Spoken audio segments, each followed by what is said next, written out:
Turkey has decided to replace the term Central Asia with Turkestan in its national history curriculum. This decision follows the recent adoption of a common Latin-based Turkic alphabet by the Organization of Turkic States. It is claimed that this move marks a new phase in the strengthening of Turkic identity, fostering cooperation in linguistic and cultural spheres.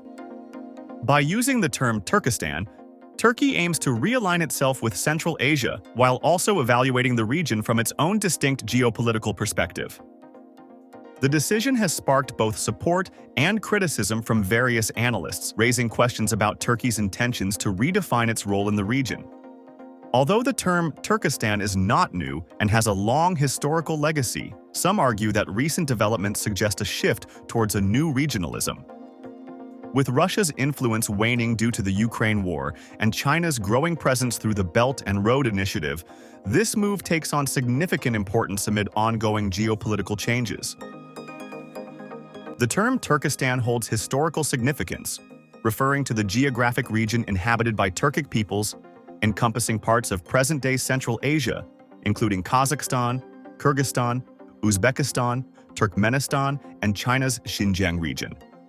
Widely used before the Russian occupation in the 19th century, Turkestan gradually fell out of favor, replaced by the more neutral term Central Asia. This shift began when geographer Alexander von Humboldt first used the term in 1843. Its spread mirrors the adoption of terms like Middle East or Near East, which gained traction through the research of Alfred Thayer Mahan, one of the founders of geopolitics, and were later embraced by Western countries.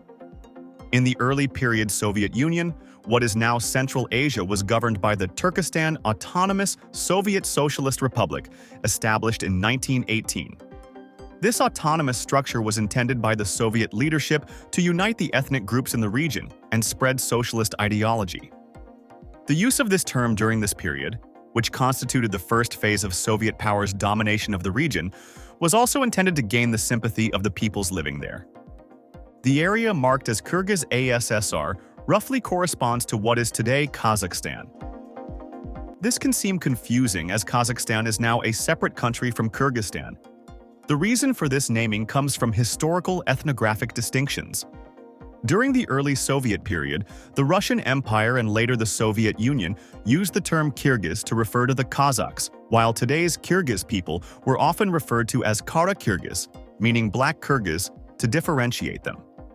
In 1925, to reduce confusion, the republic was renamed the Kazakh ASSR, as the term Kazakh became more standardized for this ethnic group, and Kyrgyz was reserved for the people we now call the Kyrgyz.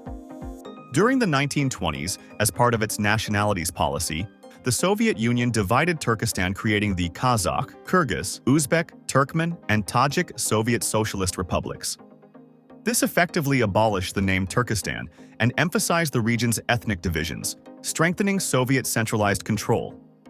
In subsequent years, the use of Latin alphabet was banned, and the Cyrillic alphabet and Russian language were imposed. By adopting the term Central Asia, the Soviets further downplayed the region's Turkic ethnic and historical unity. Today, Turkey and the Turkic republics embrace the concept of the Turkic world as a response to this historical fragmentation. Historian Lev Gumilov emphasizes the importance of Turkish ethnicity within the Eurasian landscape and criticizes a purely Russian-centered approach to Eurasianism. According to him, Turks, Tatars, and Mongols are key elements that shape the region's dynamics by adapting to the historical and geographical conditions of Eurasia. Through interactions with various ethnic groups, Turkic ethnicity has played a central role in shaping Eurasia's complex history and culture. Gumilov also argues that, alongside the Russians, the Turks have emerged as one of the region's major powers due to their transformative historical and political role, contributing to the balance of power with their cultural richness.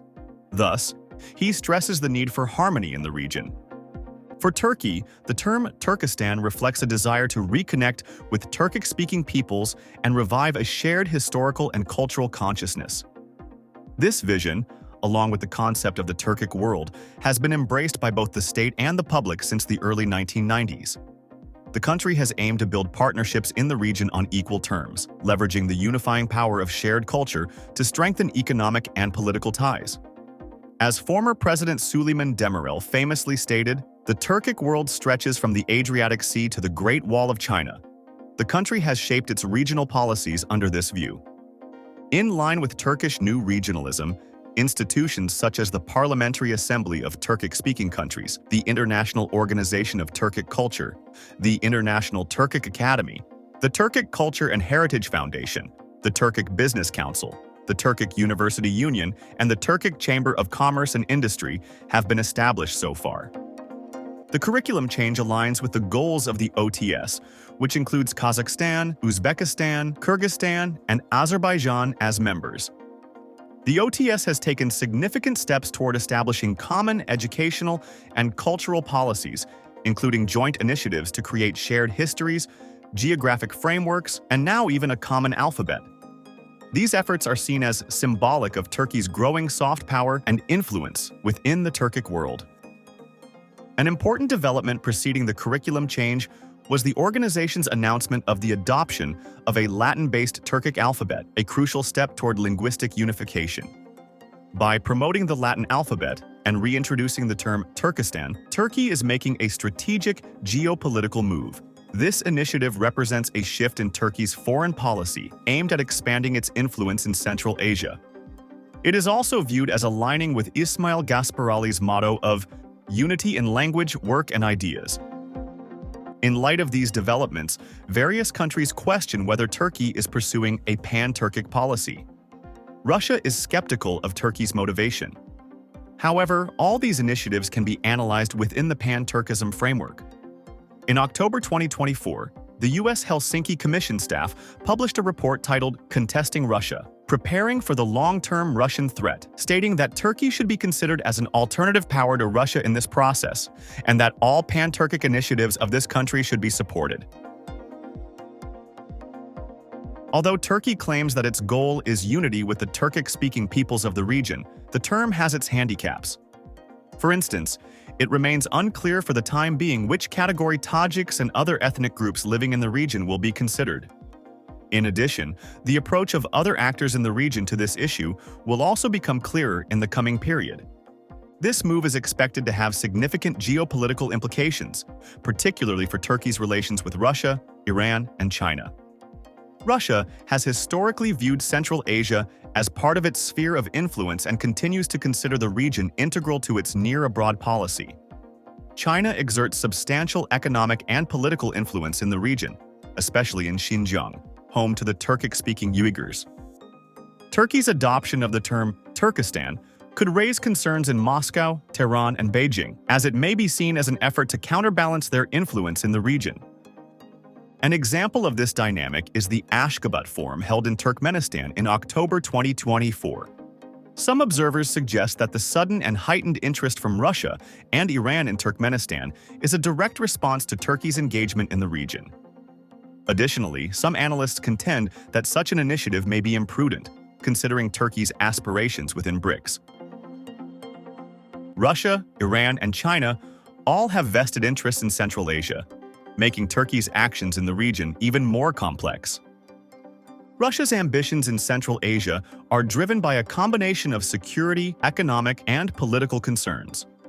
As the region was part of the Soviet Union, Moscow has historically viewed it as its backyard, crucial to maintaining its sphere of influence. Through multilateral organizations like the Eurasian Economic Union and the Collective Security Treaty Organization, Russia has tried to retain its dominance. Central Asia also holds significant importance for Russia's energy strategy, as the region is rich in oil, gas, and minerals, making it an essential economic partner.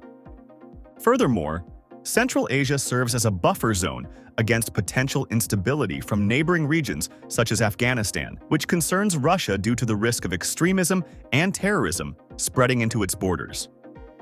Additionally, Moscow is wary of the growing influence of China and Turkey in the region. Turkey's cultural and linguistic ties with the Turkic-speaking republics, combined with China's expanding economic footprint through the Belt and Road Initiative, pose direct challenges to Russia's dominance. As Russia is embroiled in the Ukraine conflict, its resources and diplomatic efforts are stretched thin, leading some Central Asian states to distance themselves from Moscow. This provides an opening for other powers to step in and increase their influence. Nonetheless, Russia continues to rely on its historical ties, military presence, and energy partnerships to retain leverage in the region.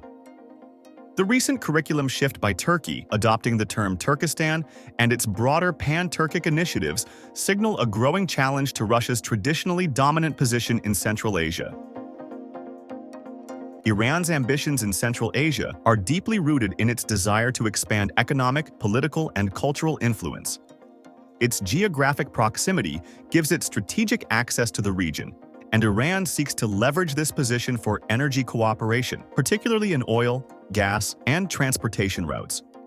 Through initiatives like the North-South Transport Corridor, Iran aims to connect Central Asia to global markets, bypassing sanctions and reducing dependence on Western routes. Moreover, Iran shares linguistic and cultural ties with Tajikistan, where Persian is spoken, and it often highlights these bonds to foster closer relations. However, Iran faces competition from Turkey's Pan-Turkic initiatives, which may undermine Tehran's efforts to consolidate its role in the region. Additionally, Iran's political ambitions are constrained by its cautious diplomacy with Russia and China, both of whom wield considerable influence in Central Asia. Iran must balance its regional goals while navigating the complex dynamics shaped by these competing powers. At the same time, Iran also has concerns about the rise of Sunni-dominant countries like Turkey that could sway the regional balance, particularly in areas where Sunni Islam is predominant. Despite its ambitions, Iran's regional efforts are tempered by these geopolitical realities, making Central Asia a contested space between these larger powers.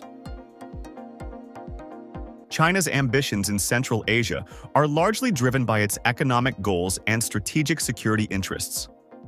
Through its Belt and Road Initiative, China has invested heavily in infrastructure projects, energy development, and trade routes across Central Asia, making the region a crucial part of its plan to connect Asia with Europe. Central Asia's rich natural resources, particularly oil, gas, and minerals, are vital for China's growing energy needs, and securing access to these resources strengthens Beijing's position as an economic powerhouse. Politically, China aims to maintain stability in its western Xinjiang region, where the majority of the population is Turkic-speaking Uyghurs. Beijing is particularly concerned about the spread of Pan-Turkic or Islamist movements that could inspire unrest in Xinjiang, so it closely monitors Turkey's growing influence in the region. Turkey's advocacy for the Uyghurs complicates China's efforts to manage ethnic tensions and maintain control in Xinjiang. Additionally, China views Central Asia as an area where it can expand its influence at the expense of traditional powers like Russia, especially given Moscow's distractions with the Ukraine conflict. China's growing dominance has not been without local resistance. Some Central Asian nations are wary of becoming too dependent on Chinese investments and loans, fearing that Beijing's economic influence could lead to political leverage.